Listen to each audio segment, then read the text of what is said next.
have my license.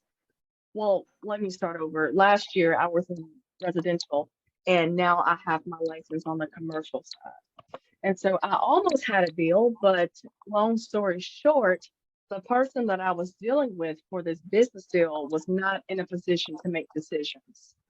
And so I found that out and no deal. Just to kind of sum up that story. But I got this email about business brokering, and I kind of want to have like some type of brief description on what does it mean, or what is a business broker, a little bit about what goes into becoming a business broker, being on the commercial side, just so I can kind of weigh my options, if I can do both, if I'm only interested in commercial and not becoming a business broker. If you can kind of get where I'm coming from. We understand that question. All of us that are actual business brokers in EXP, you're with EXP Commercial, right? Yes, that's correct. So that's the first step. And EXP has purchased insurance for business brokering, so they allow us to do business brokering, right, in the EXP Commercial side. However, you're not allowed under their guidelines to do brokering without going through IBBA training. So okay, you need to do that. And it's not a big deal. And there's reasons for that, partially because it's highly litigious business, and you can get yourself in more trouble than you want.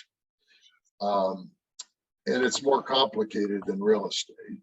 And so the training is necessary from EXP standpoint, I think, and that's why the number I mentioned earlier, there's not very many. 8,000 sounds like a lot of people, but you spread it out throughout the United States, and it's just not that many.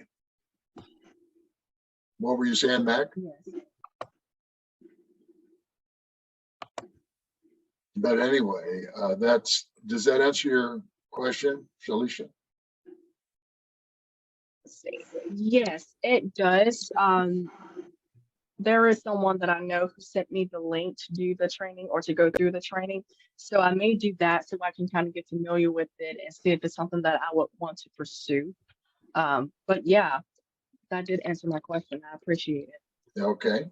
And it's really not too expensive. I don't know the numbers like Tanya does. She's got them on the top of her head, but it's less than $1,000, maybe 600. I don't know what it is, but there's a conference coming up, an IBBA conference, mid-May in Orlando. I don't know where you live, but if it's not very far, maybe you could pop over there. Oh yeah, I would love that. I'm in Birmingham, Alabama. Yep. So Orlando, I'll say I could be so off, but it may be like a 5-6 hour drive. I'll have to Google it, but I know it's not too far. Yeah, that might be valuable to you, just to make your decision, and then meet some people, talk to them, and I'll be there. Tanya will be there. Okay. Some of us, I wasn't to the last one last year in I don't know where that was, Denver, I think. That's where I'm at right now, is actually sitting in Denver. So I missed it by a year. But so